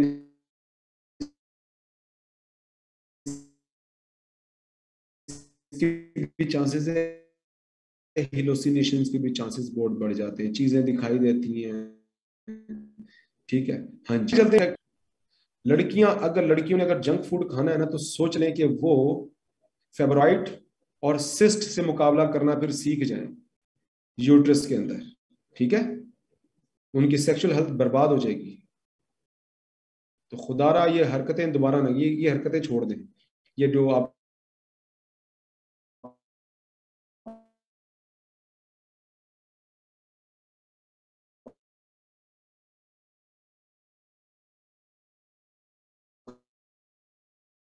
खाती है ना, टेट्रा पैक, सलांटियां, उसके बाद मैं लड़कों को भी कहूंगा बंद कर दें अगर खाते हैं तो, नेचुरल डाइट की तरफ आए, प्रोसेस फूड बंद कर दें मेरे बच्चों। प्रोसेस फूड का मतलब क्या है? रोटी का पराठा, ठीक है, ये प्रोसेस है। दूध का पनीर, ये प्रोसेस है। प्रोसेस फूड को बंद कर दें, नेचुरल फूड लेना शुरू कर दें, आपका हेल्थ अच्छी हो जाएगी आपकी। पानी ज्यादा पिए, पानी के अंदर कोई चीज मिलाएंगे तो वो प्रोसेस है पूरे का, ठीक है। ये काम आप बंद कर दें, आपकी देखना डाइट अच्छी हो जाएगी। तो डाइट जो, क्योंकि जो फ्यूल आप कंज्यूम कर रहे हैं वो आपकी बॉडी का पार्ट बन रहा है, और उसके अंदर आपको depression, mania, cognitive problem, memory loss, abnormal sexual behaviour को फेस करना पड़ेगा। अब जो देखें, बच्चे जो खाते हैं कलरिंग फूड, खाते हैं कलरिंग फूड, वो क्या करता है बच्चे के अंदर? हाइपर एक्टिविटी क्रिएट करता है कलरिंग फूड, पता है ना आपको। डॉक्टर सबसे पहले क्या बंद करते हैं बच्चे का? कहते हैं मीठा बंद करें इसका, बहुत तेज है, बहुत हाइपर एक्टिव है, बहुत हाइपर एक्टिव है, ठीक है। तो शुगर और क्राइम का भी बहुत बड़ा गहरा ताल्लुक है। शुगर तो वायलेंस, एग्रेशन शुगर और क्राइम की वजह से भी हो सकता है। शुगर की वजह से ज्यादा आर्टिफिशियल शुगर लेना शुरू कर दें, आपके अंदर एग्रेशन आना शुरू हो जाएगा बहुत ज्यादा। हाइपोग्लाइसीमिया, जब ब्लड ग्लूकोज का लेवल नीचे चला जाता है एक नेसेसरी लेवल से, तब भी इंसान को गुस्सा आता है, वो कहता है कि आउटब्रस्ट हो जाता है, वायलेंस करता है, चीजें उठा उठा के फेंकता है, ठीक। आपके वायलेंस के अंदर हार्मोनल इन्फ्लुएंस, एबनॉर्मल,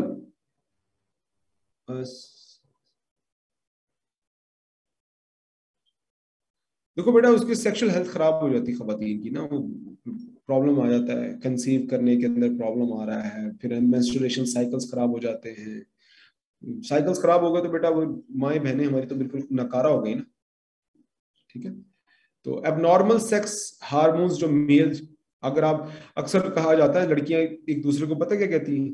कहती हैं, जो पढ़ी लिखी लड़कियां होती हैं, दिल तो करता है उसको ना टेस्टोस्टेरोन का इंजेक्शन लगवा दूं, फलानी को ना, अपनी सहेली को, दिल तो करता है, इतनी गुस्सा आ रहा है, दिल तो कर रहा है टेस्टोस्टेरोन का इंजेक्शन लगा दूं उसको, वो मर्द बन जाएगी।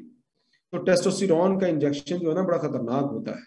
अगर मर्द के अंदर अप्रोप्रिएट है तो ठीक, अगर ज्यादा हो जाएगा तो उसके सेकेंडरी सेक्स हार्मोन्स बढ़ जाएंगे, ठीक है, उसकी वॉइस ज्यादा वजनी हो जाएगी, यानी कि टेम्पर्ड हो जाएगी, और इसकी इको बढ़ जाएगी, इको, ठीक है, और वो हेरी ज्यादा हो जाएगा, उसके अंदर एंड्रोजन, उसके अंदर इग्रेशन लेकर आएगा।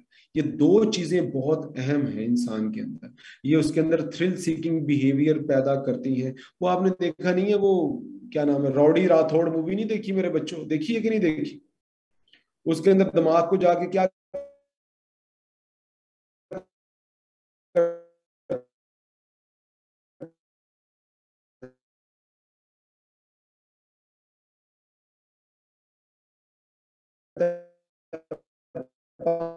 क्या चीज करती है, उधर उधर मारता, गुस्सा बहुत, ठीक।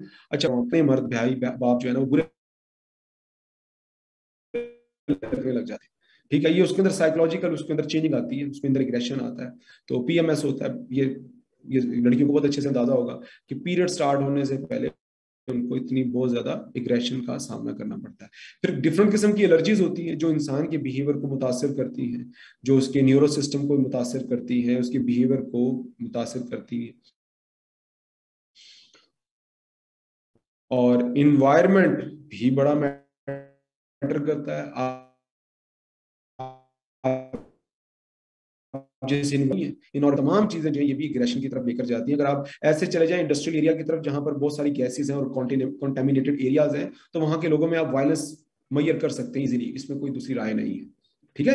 अच्छा, न्यूरोफिजियोलॉजिकल कंडीशन के अंदर आपने इस बीमारी का नाम अच्छे से सुना होगा, attention deficit hyper activity disorder. ये सुना है आप लोगों ने? इज इट ट्रीटेबल और नॉट? इज इट ट्रीटेबल और नॉट? इसका ट्रीटमेंट है कि नहीं है, बताएं। Attention deficit hyper activity disorder only manageable, only manageable. अगर बच्चों में, स्कूल गोइंग बच्चों में अगर आप ये देखते हैं तो फौरन डॉक्टर को दिखाएं, क्योंकि अगर ये बच्चों के अंदर कंट्रोल ना हुआ तो ये बच्चे का न्यूरोलॉजिकल डिसऑर्डर से पर्सनालिटी डिसऑर्डर बन जाएगा। हाँ जी, उसको स्लो करना पड़ता है बच्चे को। अब इसकी मैं attention deficit hyper active disorder की मैं जरा आपको कैरेक्टरिस्टिक्स बता दूं। ऐसा शख्स कभी अपने काम पर कंसंट्रेट नहीं कर पाता, कभी अपनी जॉब पर कंसंट्रेट नहीं कर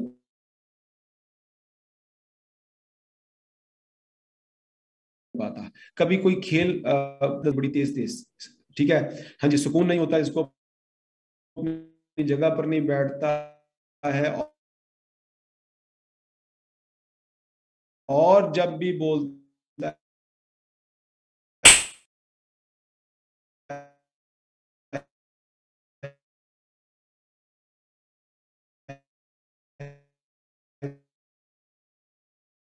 चिल्लाकर बोलता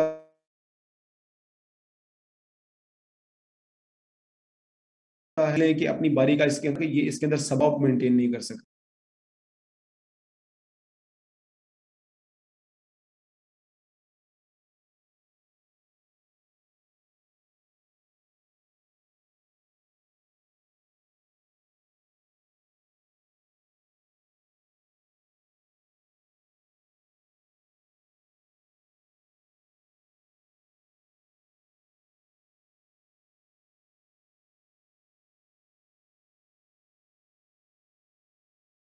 अब अरोजल थ्योरी के बारे में कोई जानता है? अरोजल थ्योरी, ये किसी ने देखी, सुनी है कभी? इस थ्योरी का नाम सुना है, अरोजल थ्योरी? नाम सुना है इस अरोजल थ्योरी का? जी बेटा, अरोजल थ्योरी नहीं सुनी? ये सुनी है? साइकोलॉजी वालों ने सुनी होगी, जिन्होंने, जिन लड़कियों ने, लड़कों ने या लड़कियों ने साइकोलॉजी पढ़ी होगी ना, उन्होंने ये थ्योरी का नाम जरूर सुना होगा, अरोजल थ्योरी। ये याद, बस मैं आपको इसमें इतना बता दूं, मैं आपको इतना बता दूं कि, अच्छा ये बताएं कि पैनिक की सिचुएशन में आपका दिल स्लो हो जाता है या धक धक करता है तेजी से? क्या होता है? क्या होता है? तेजी से धक धक करना चाहिए, BP level, blood pressure level बढ़ जाता है, हार्ट रेट इंक्रीज कर जाता है, कर जाता है ना? कर जाता है ना, फास्ट हो, ऐसे लगता है जैसे दिल बाहर आ जाएगा, ठीक हो गया। लेकिन इनके साथ जो है वो उल्टा होता है, क्रिमिनल्स के साथ। इनको मजा आने लग जाता है, सुरूर आने लग जाता है, बीपी लो होने लग जाता है, आराम से स्लो, हार्ट बीट स्लो होने लग जाती है, जैसे नशे की बात होती है ना, स्लो होने लग जाती है। आपने इसका आपने इसका एक, अगर आपने इसकी कोई प्रैक्टिकल एग्जांपल देखनी है, joker movie, very good, like in joker movie, वो कत्ल करता है ना जब, हाँ जी, ठीक है, तो ये उसके साथ होना शुरू हो जाता है, ठीक हो गया। उसको मजा आने लगता है, उसको कत्ल करके खुशी होती है, उसको पैनिक के अंदर जो है ना, पैनिक के अंदर उसको मजा आने लगता है, वो वेलकम करता है पैनिक की सिचुएशन को।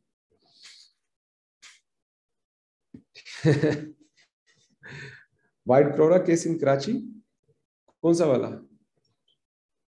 I don't get it. अच्छा, उसके बाद, अच्छा केक्स,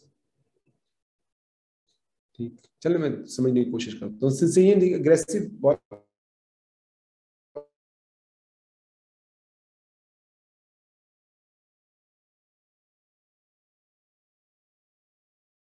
और वायलेंट बिहेवियर होता है। अब जरा चले तो जेनेटिक्स के क्राइम की तरफ। इस थ्योरी के बारे में आपने सुना है कभी?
प्रिंसिपल का मतलब क्या है?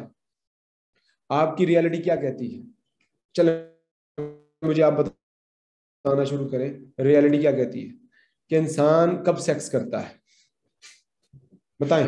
रियलिटी प्रिंसिपल बताएं अपना, सारे सारे अपना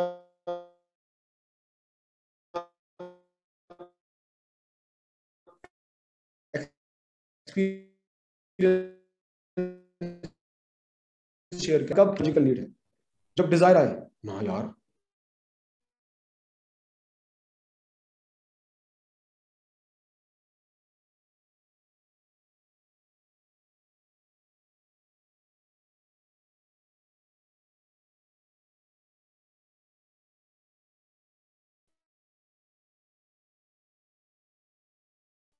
कब सेक्स करता है? सिचुएशन बताएं, सिचुएशन।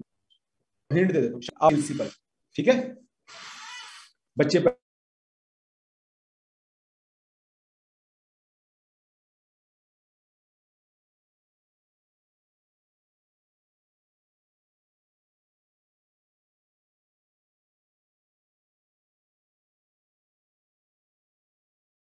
मैंने आगे पीछे की बात ही नहीं की, मैंने आगे बात ही ईगो की कर दी। अब होता क्या, अब मैं आपको बताता हूँ।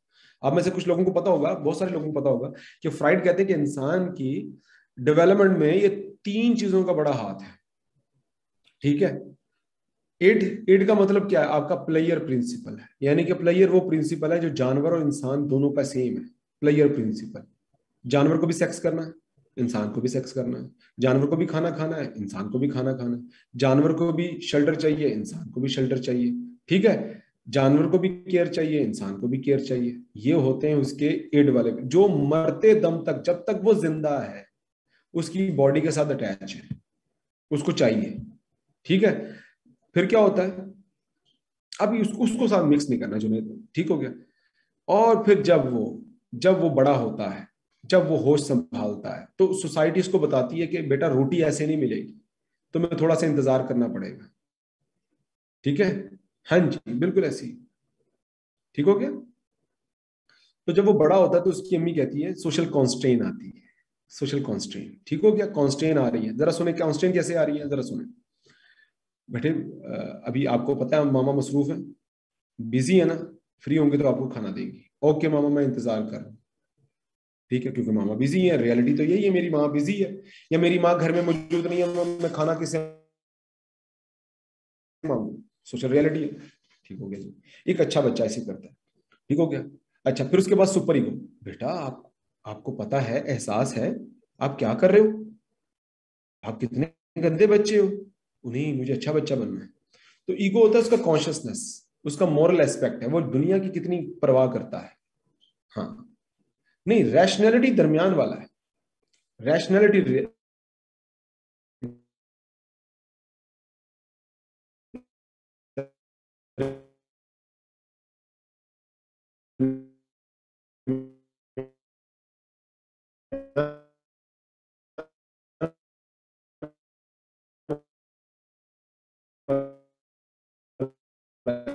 शहजाद का मतलब क्या होता है कि उसके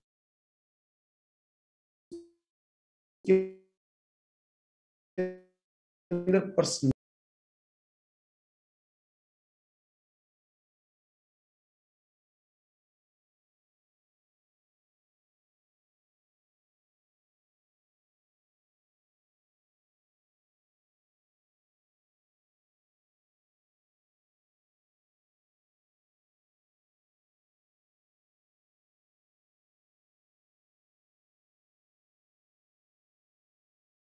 बच्चा चाहता है कि उसका, हाँ जी, उसकी कोई चॉकलेट छीन कर खा ले, नहीं है ना?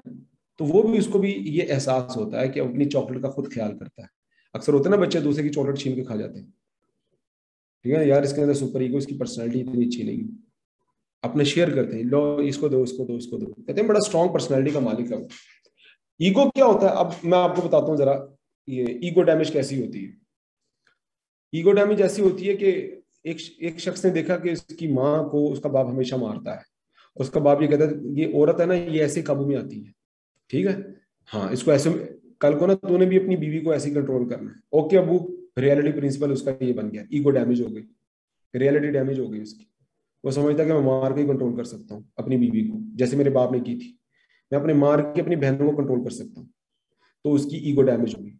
कॉन्शियस क्या है, उसको अपनी परवाह है, दुनिया की परवाह ही नहीं है उसको, उसको अपनी परवाह है। उसकी सुपर ईगो भी डैमेज होगी। इड ने, उसके नफ्स ने उसकी पूरी पर्सनालिटी को खा गई, ईगो को भी खा गई और सुपर ईगो को भी खा गई। बिल्कुल, अगर कोई बंदा रैशनल लॉजिकल प्रिंसिपल को कह रहा है ना, तो rational aspect of personality is a ego. Junaid, आपको पता है कि मुझे जॉब कब मिलेगी, तो लॉजिकल बात है कि आप स्कूल से पढ़कर आए, आपके पास डिग्री हो, आप क्वालिफाइड करें, आपको जॉब मिल जाएगी, दिस इज द ईगो। ये उसकी पर्सनालिटी के अंदर उसको एहसास दिलाना होता है। तो एक बात बताएं, जब छोटा बच्चा जाता है, छोटा बच्चा दुकान पर जाता है टॉफी लेने, तो अंकल क्या कहते हैं उसको? टॉफी उसकी ईट है कि उसको टॉफी खानी है, उसको अच्छी लगती है टॉफी।